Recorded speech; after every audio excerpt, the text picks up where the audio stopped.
لا تصاحب إلا مؤمنا ولا يأكل طعامك إلا تقي أو كما قال صلی اللہ علیہ وسلم۔ قابل احترام بزرگوں، بھائیوں اور دینی بہنوں، صبح میں آپ حضرات نے یہ بات سنی تھی کہ حق تعالی نے ہمیں جن کی اتباع کا حکم دیا ہے اس میں سے خاص طور سے ایک کتاب کی نشاندہی کی گئی ہے اور دوسرے دو قسم کے افراد بتائے گئے ہیں۔ ایک تو قرآن پاک کی اتباع کا حکم، کائے کے لیے؟ کامیابی حاصل کرنے کے لیے۔ کون سی کامیابی؟ حقیقی کامیابی۔ حقیقی کامیابی کسے کہتے ہیں؟ بہنیں اور بھائیاں اچھی طریقے سے سمجھنا، حقیقی کامیابی کس چیز کا نام ہے؟ حق تعالی جل شانہ نے قرآن پاک میں ارشاد فرمایا، من زحزح عن النار وادخل الجنت فقد فاز۔ جو دوزخ سے بچا لیا جائے اور جنت میں داخل کر دیا جائے وہ یقیناً کامیاب ہو گیا۔ کامیابی نام ہے دوزخ سے بچنے کا، جنت میں جانے کا۔ کامیابی نام لکھپتی کروڑپتی بننے کا نہیں ہے، اور زیورات سے عورتوں کے لد جانے کا نام کامیابی نہیں ہے۔ کپڑوں سے آراستہ ہو جانے کا نام کامیابی نہیں ہے۔ کامیابی تو ان اعمال کی زندگی میں آنے اور ان صفات کی اپنے اندر پیدا ہونے میں ہے جس پر حق تعالی جل شانہ دوزخ سے حفاظت کا اور جنت میں داخلے کا فیصلہ کرتے ہوں۔ تو حق تعالیٰ نے قرآن پاک میں ارشاد فرمایا، کامیابی چاہتے ہو تو قرآن کی اتباع کرو، اور فرمایا کہ میرے حبیب صلی اللہ علیہ وسلم کی اتباع کرو، یعنی اپنے حبیب ہی کو مخاطب کر کے فرمایا کہ آپ فرما دیجئے اگر تم چاہتے ہو کہ اللہ کے محبوب بن جائیں تو تم میری اتباع کرو، یعنی حضور پر نور صلی اللہ علیہ وسلم کی۔ تو دوسرے جس کا اتباع کا حکم دیا گیا وہ حضرت نبی رحمت صلی اللہ علیہ وسلم ہے۔ اور تیسرے فرمایا، واتبع سبیل من اناب الیہ، جو میری طرف متوجہ ہیں، مجھ سے تعلق والے ہیں، جن کا رخ میری طرف ہے، جو میرے راستے پر گامزن ہیں، ان کی اتباع کرو، یعنی اہل ایمان کی۔ جیسے کہ قرآن پاک میں حق تعالیٰ نے فرمایا، وَمَن يَتَّبِعْ غَيْرَ سَبِيلِ الْمُؤْمِنِينَ نُوَلِّهِ مَا تَوَلَّىٰ وَنُصْلِهِ جَهَنَّمَ، کہ جو شخص مؤمنین کے راستے کے علاوہ کی پیروی کرے گا تو ہم اسے جہنم رسید کر دیں گے۔ تو معلوم یہ ہوا کہ اہل ایمان کی اطاعت اور اہل ایمان کی اتباع، اہل ایمان میں بھی خاص طور سے فرمایا من اناب الیہ، جو میری طرح متوجہ ہے۔ ظاہر ہے کہ اس سے مراد اللہ والے لوگ ہیں۔ وہ اللہ والے کون ہیں؟ آپ نے صبح میں مختصر سے سنا تھا، دوپہر کے وقفے میں کافی تفصیلی سنا، لیکن اب اس کے تھوڑے سے جزئیات بھی آپ کی خدمت میں رکھنے ہیں۔ آپ نے سنا تھا کہ ہماری ذمہ داری ہے کہ ہم اہل ایمان کی اتباع کریں اور اپنے اندر مومنانہ صفات پیدا کریں۔ اہل ایمان یعنی اہل اللہ، جس درجے ایمان کامل ہوتا ہے اسی قدر ولایت بھی کامل ہوتی چلی جاتی ہے۔ تو ان کے اندر خصوصیت کے ساتھ دو صفات ہوتی ہیں، ایک صفت ایمانی اور دوسری صفت تقوی۔ یہ بات خوب اچھی طریقے سے بار بار سننے کی، سمجھنے کی، ذہن نشین کرنے کی ہے۔ ولی کسے کہتے ہیں؟ ولایت کس چیز کا نام ہے؟ ایمان کا، تقوی کا۔ اگر یہ نہیں تو پھر کچھ بھی نہیں، اور یہ ہے تو سب کچھ ہے۔ اب ایمان میں بہت سی جزئیات ہیں، اسی ایمان کا سب سے پہلا بول اور بنیادی جو تعلیم ہے وہ کلمہ طیبہ کی۔ اللہ تعالیٰ جل شانہ نے قرآن پاک میں ارشاد فرمایا فَاعْلَمْ أَنَّهُ لَا إِلَٰهَ إِلَّا اللَّهُ، آپ اس بات کو جان لو کہ اللہ کے علاوہ کوئی بھی الہ نہیں۔ اور دوسری جگہ قرآن پاک میں فرمایا محمد الرسول اللہ، حضرت محمد صلی اللہ علیہ وسلم اللہ کے رسول ہیں۔ یہ قرآن کے کلمے ہیں، یہ دونوں کے دونوں۔ کلمہ طیبہ کا پہلا جز ایک جگہ کا ہے اور دوسرا جز دوسری جگہ کا ہے، اور دونوں کو ملا کر کلمہ طیبہ بنا۔ یہ بنیاد ہے اسلامی تعلیم کی، اور یہی بنیاد ہے تمام سلاسل کی ابتدائی تعلیم کی بھی۔ اسی سے ایمان کا گویا اظہار ہوتا ہے، اسی سے شرک کی نفی ہوتی ہے، اسی سے توحید کا اقرار ہوتا ہے، اسی سے کفر کا انکار ہوتا ہے۔ غرض یہ کہ تمام چیزوں کی بنیاد یہی کلمہ، اس لیے کلمہ طیبہ کو سمجھنا تاکہ ایمان سمجھ میں آئے۔ لا الہ الا اللہ ایک جز ہے، اس پر بھی ایمان ضروری ہے۔ کتنا ضروری؟ اتنا ضروری کہ اس سے زیادہ ضروری کوئی دوسری چیز نہیں۔ دوسرا جزو ہے محمد الرسول اللہ صلی اللہ علیہ وسلم، اس پر بھی ایمان ضروری۔ کتنا؟ اتنا کہ اس سے زیادہ ضروری کوئی دوسری چیز نہیں۔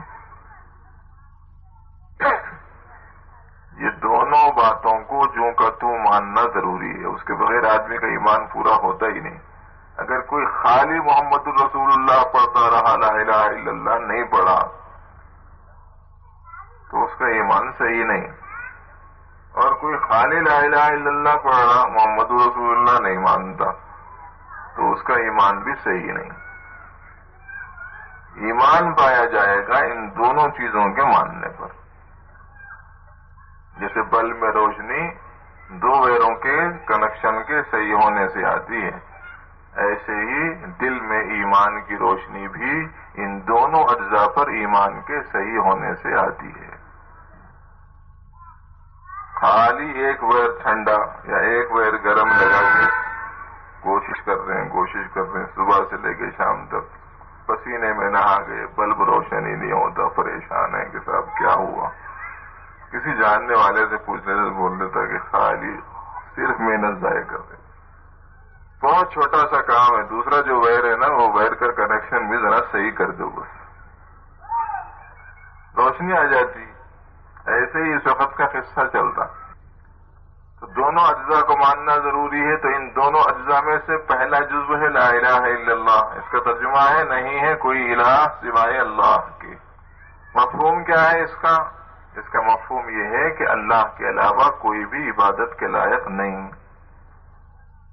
اور اللہ کے علاوہ کوئی بھی نفع نقصان کا مالک نہیں، اور اللہ کے علاوہ کوئی بھی حیات اور موت کا مالک نہیں، اور اللہ کے علاوہ کوئی بھی عزت اور ذلت کا مالک نہیں۔ اللہ کے علاوہ کوئی بھی حیات اور موت، صحت اور بیماری، ترقی اور تنزل اس کے اختیارات اپنے ہاتھ میں نہیں رکھتے۔ ایک مفہوم تو سرسری سا سادہ سا یہ ہے، یہ بھی دل میں بیٹھا ہوا رہنا۔ دوسرے یہ کہ اللہ کی بات کو سب سے بڑی بات ماننا، اس سے بڑی کوئی بات نہیں، اس سے سچی کوئی بات نہیں، اس سے بڑی کوئی بات کا آدمی تصور نہیں کر سکتا۔ ان کی بات ایسی ماننا. کیسے تھے حضرات صحابہ؟ آپ اس کا اندازہ اس سے لگا سکتے ہیں کہ ادھر قرآن پاک میں کوئی آیت کریمہ اتری اور اس سے جو مفہوم نکلا، جس کو سمجھا نبی کریم صلی اللہ علیہ وسلم سے، اس کے بارے میں ایسا یقین ہو جاتا تھا کہ اب اس کے خلاف ہو ہی نہیں سکتا. اس پر قسم کھانے کو تیار ہو جاتے تھے، قسم کھانے کو تیار ہوتے تھے. ایک مرتبہ رومیوں کی فارسیوں کی جنگ ہوئی، رومیوں کو شکست ہو گئی، فارسی کامیاب ہو گئے.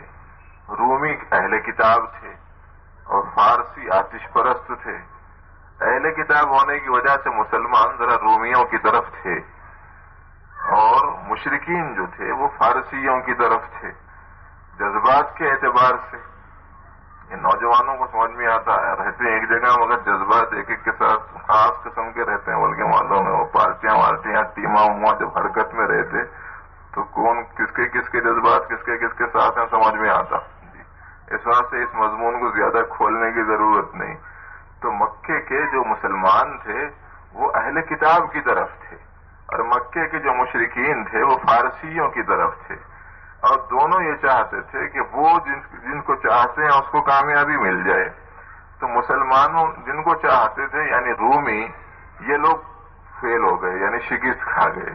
مشرکین جن کو چاہتے تھے یعنی فارسی، یہ لوگ کامیاب ہو گئے. تو اب کافروں نے، مشرکوں نے طعنہ دینا شروع کر دیا مسلمانوں کو اور یوں کہا کہ دیکھو جن کے ساتھ ہمارے ہمدردانہ جذبات تھے وہ کامیاب ہو گئے اور جن کے ساتھ تمہارے ہمدردانہ جذبات تھے وہ ناکام ہو گئے.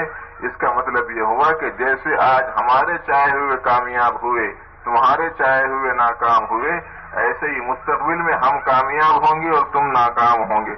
حق تعالیٰ جل شانہ کو منظور نہیں تھا کہ مسلمانوں کے دلوں کو رنج پہنچائیں اور ان کی ہمتوں کو پست کریں. اللہ نے قرآن پاک کی آیات اتاری، فرمایا الف لام میم غلبت الروم فی ادنى الارض وهم من بعد غلبهم سيغلبون في بضع سنين. اللہ نے آیات اتاری، یوں فرمایا کہ روم مغلوب ہو گیا، کوئی بات نہیں، عنقریب پھر غالب ہو جائے گا چند برسوں میں، یوں فرمایا حق تعالی نے. بس پھر کیا تھا، یہ جو آیت کریمہ مشرکین اور کفار کے درمیان میں گونجی، وہ لوگ تو صاحب لسان تھے، عربی زبان کے جاننے والے لوگ تھے. قرآن پاک کی آیت کریمہ اتری تو اب ان لوگوں کو مذاق کی سوجھی. وہ مسلمانوں کے پاس آئے اور کہنے لگے ذرا دیکھو بھلا یہ بھی بات کہیں ماننے کی، یہ بھی بات کہیں تسلیم کرنے کی. ابھی تو شکست فاش ہوئی، ابھی تو منہ کی کھا کر آئے اور اب یوں کہتے ہو کہ عنقریب پھر غالب ہو جائیں گے. بھلا یہ بھی بات کہیں مانے جانے کی ہے. پہنچتے پہنچتے یہ بات حضرت صدیق اکبر رضی اللہ عنہ تک پہنچی. حضرت صدیق اکبر رضی اللہ عنہ نے یوں ارشاد فرمایا، آخر تو کہنا کیا چاہتا ہے؟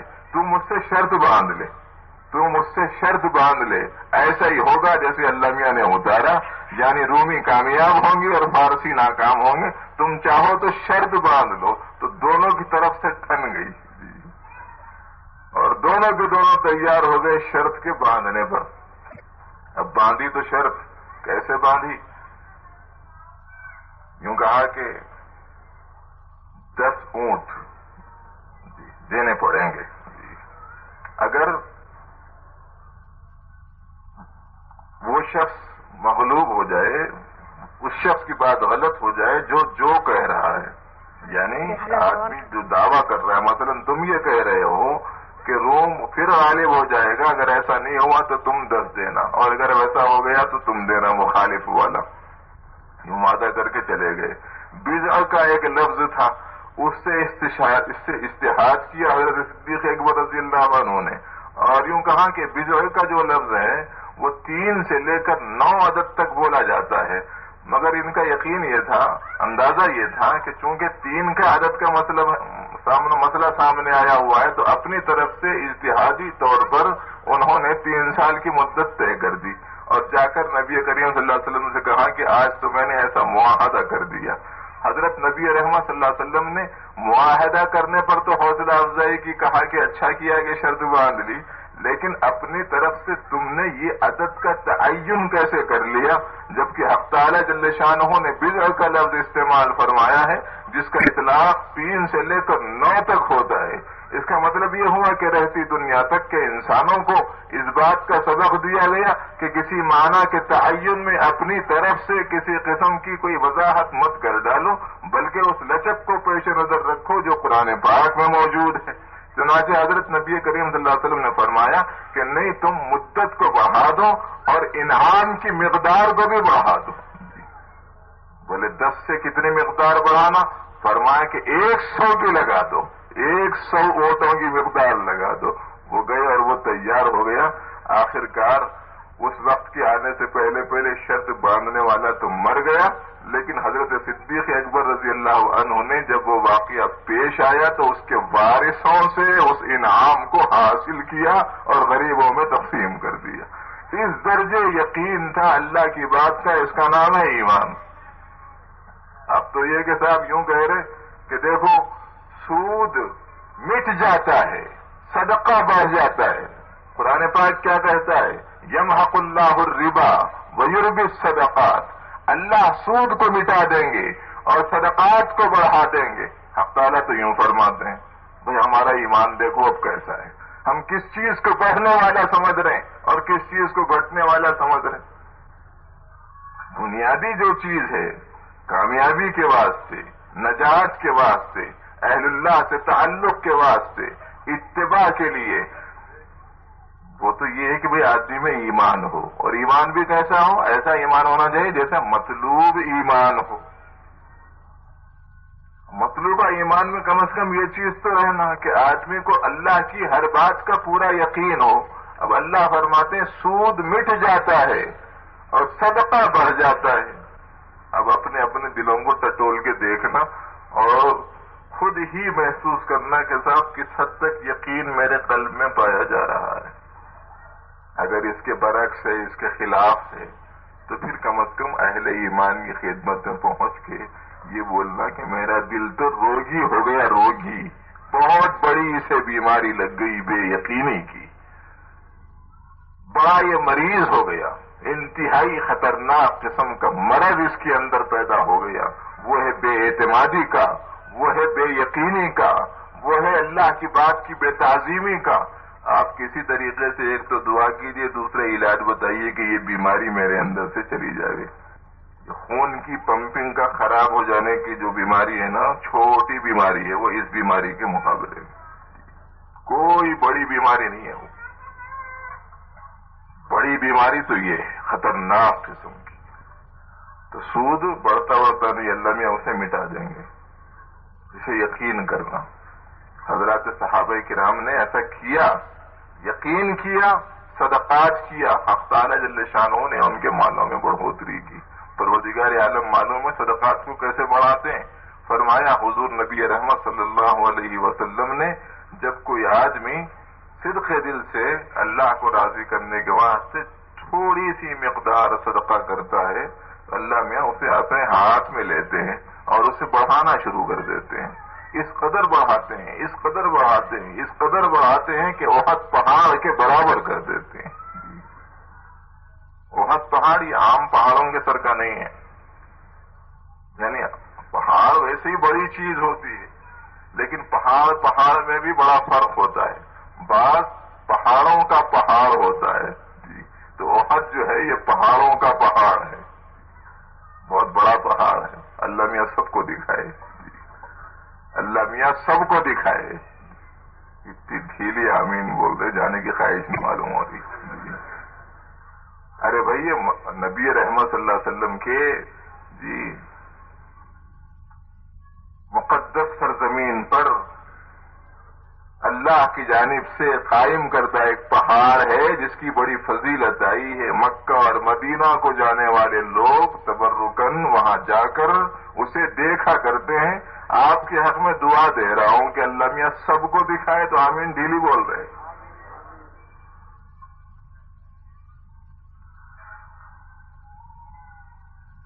اتنا بڑھاتے ہیں اللہ میاں، ایک چھوٹے سے معمولی سے صدقے کا جو حق تعالی جل شانہ کو راضی کرنے کے واسطے کیا جاتا ہے۔ کے برخلاف سود کا جہاں تک معاملہ ہے، سود کی لعنت پہ گرفتار ہونے والے کروڑ پتیاں بھکاریاں بن گئے. اس وقت میں ہیں ویسے بھکاری، تھے کروڑ پتی کسی زمانے میں، اس وقت بھکاری ہیں، زکات کے مستحق ہیں. اس درجے کمزور اور بے حیثیت ہو گئے، لعنت میں گرفتار ہو گئے. اس کے اللہ میاں فرمائیں گے اس کو مٹا دیں گے تو مٹا کے ہی رہیں گے وہ تو. اس واسطے نظر پر ایمان نہیں. کلمہ پڑھنے کا مطلب کیا، ایمان کا مطلب کیا، نظر پر ایمان نہیں، خبر پر ایمان ہو. ہماری اپنی نظر پر ایمان نہیں، اللہ کی خبر پر ایمان ہو، نبی رحمت صلی اللہ علیہ وسلم کی خبر پر ایمان ہو. بہت بڑی چیز ہے ایمان. تقوی کی، ایمان ولایت کی بنیاد ہے. اس کے بغیر تو کوئی سا بھی راستہ طے ہوتا نہیں، نہ شریعت کا، نہ طریقت کا، نہ حقیقت کا، اور نہ ہی معرفت کا. یہ تمام کی تمام چیزیں ملیں گی یہاں بنیاد سے. اس لیے اپنے ایمان کو صحیح کرنے کی محنت، اپنے یقین کو بنانے کی کوشش، اور اس سلسلے میں اسلاف کی زندگیوں سے خوب تر استفادے کا اہتمام کرنا.